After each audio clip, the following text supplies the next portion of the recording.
नमस्कार guys, welcome back to my YouTube channel संध्याच डायरीमध्ये तुमचं मनपूर्वक स्वागत आहे.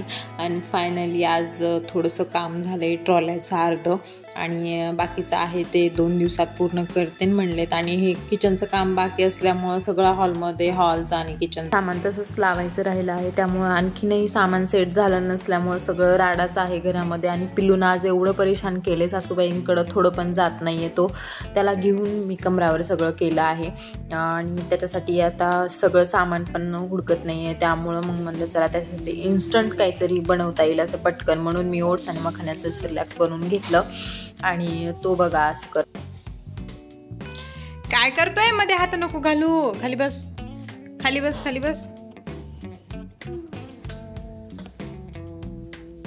बसते का नाही? छोट लागते, थांब.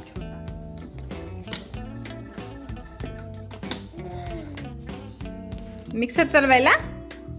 वा वा वा, मला काढून दे. मी ओट्स भाजून देते तुला, मखाने वगैरे सगळं मिक्स करून दे मला, भाजून दे मला. तू मला काढून दे मिक्सर मधून. मिक्सर मधून काढून दे बरं का. काढून देतो का मिक्सर मधून?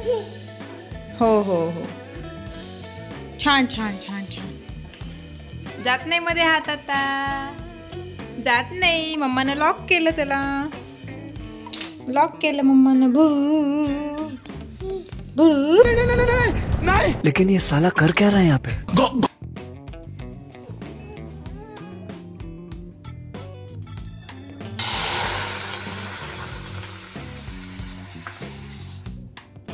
आणि आज मशीन लावून घेतली होती कारण कपडे भरपूर पडले होते त्यामुळं. आणि आज नवीन रेसिपी केली होती पिल्लूसाठी, ओट्सची खीर केली होती. आणि त्यात स्वीट म्हणून मी त्याच्यासाठी थोडीशी केळी मॅश करून टाकली होती. बऱ्यापैकी खाल्ली, एवढी नाही पण बऱ्यापैकी खाल्ली त्यानं. आणि त्यानंतर संध्याकाळी समोरच तिथं गेलो होतो आम्ही. हॅपी बर्थडे कर ना पिलू दीदीला. हॅपी बर्थडे टू आणि यू. हा ब्लॉग आहे 18 सप्टेंबरचा. आणि दुसऱ्या दिवशी 19 सप्टेंबरला आमची गाय गेली होती, कारवड झाली होती, म्हणून सासऱ्यांनी म्हणजेच बापूला आम्ही व्हिडिओ कॉल केला होता बघण्यासाठी. बघू शकता किती सुंदर असं वासरू झालेलं. आता दिसायला. ए थांब, हंब्या बघ, हंब्या हे बघ इथं. दही दही पिलू. नाही छान आहे, पण कलर वेगळाच झालाय का, तसा होईल नंतर. आजही काही काम झालं नव्हतं कारण ते ट्रॉल्याचं उद्या करून देणार आहेत पूर्ण, त्यामुळं कुठलं सामान लावणं झालं नाही. आणि आज मग गाय येली आहे 2, म्हणजे सोमवारी घटस्थापना आहे, दसरा काढायचा राहिला आहे गावाकडचा आहे, असं सगळं कामं होते.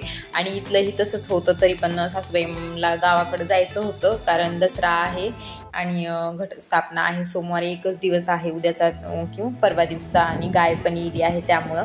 तर मग त्यासाठीच आम्ही संध्याकाळी बाहेर गेलो कारण कॅश वगैरे काढून आणायची होती कारण सासूबाईंना द्यायचे होते. आणि एक ATM दिसलं पण तिथं असं लिहिलेलं होतं की 100 आणि 200ची नोट येणार नाही बाहेर. पण तरी म्हणलं चला 500ची तर येणार आहे ना, तर मग काढू इथंच. आणि गेलो, ज्यावेळेस पैसे काढले त्यावेळेस आणि 100 रुपये पण. आई म्हणल्या रडायला लागलं, म्हणलं त्यांनी आवाज दिला की. त्याला धिंगाणा पाहिजे फक्त खेळायला, लेकरं नाहीत ना सोबत कुणी.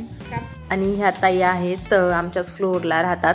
त्यांना श्री खूप आवडतो, त्यांना खूप घेऊ वाटतं श्रीला, पण त्या श्री त्यांच्याकडे जातच नाही. त्यांच्या मिस्टर जे आहेत त्यांच्याकडे त्याला जास्त जाऊ वाटते. आणि ह्यांचा थोडासा आवाज मोठा आहे आणि श्रीला म्हणजे तो घाबरतो थोडा मोठा आवाजाला, त्यामुळे तो काही जात नाही. त्यानंतर काकांनी त्याला असं थोडंसं पापा केलं, चालवलं त्यांनी फर्स्ट टाइम. आम्ही कधीच त्याला असं चालवलं नाही. पिल्या बघा.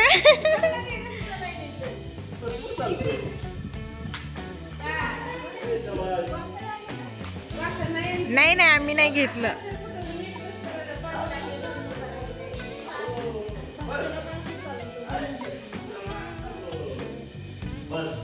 त्यानंतर मग 20 तारखेला सकाळी आई निघाल्या होत्या गावाकडे.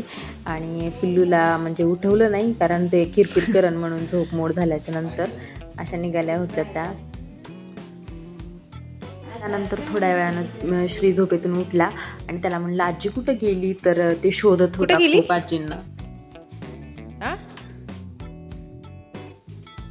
आजी कुठे आहे आजी?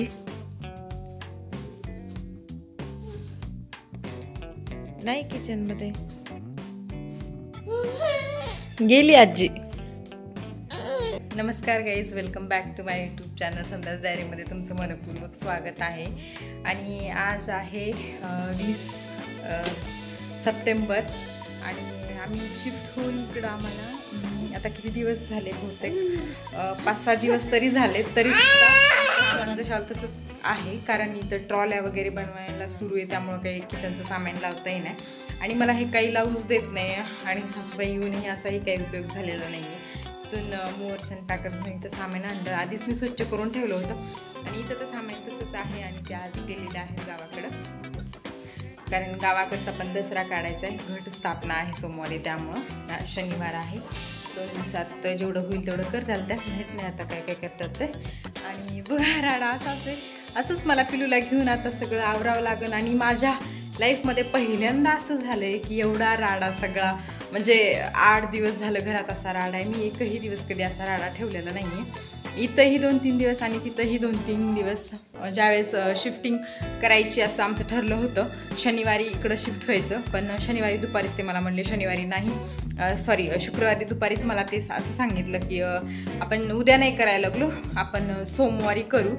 त्यामुळं मग अर्ध सामान तसं 2-3 दिवस तसाच राडा पडलेला होता, तिथंही नाही इथंही. तर बघू शकता कसा राडा आहे. तर असं सगळा राडा पडलेला आहे आणि हे सगळं मला एकटीला लावायचं आहे. आता आज शनिवार आहे, आता उद्याच्याला संडेला ते माणसं म्हणले पूर्ण काम करून देतो. त्यांनी करून दिलं तर मग पटपट मला सगळं सामान शिफ्ट करायला व्यवस्थित होईल. ब्लॉग कसा वाटला ते नक्की सांगा, चॅनलला सबस्क्राईब करा. चलो बाय.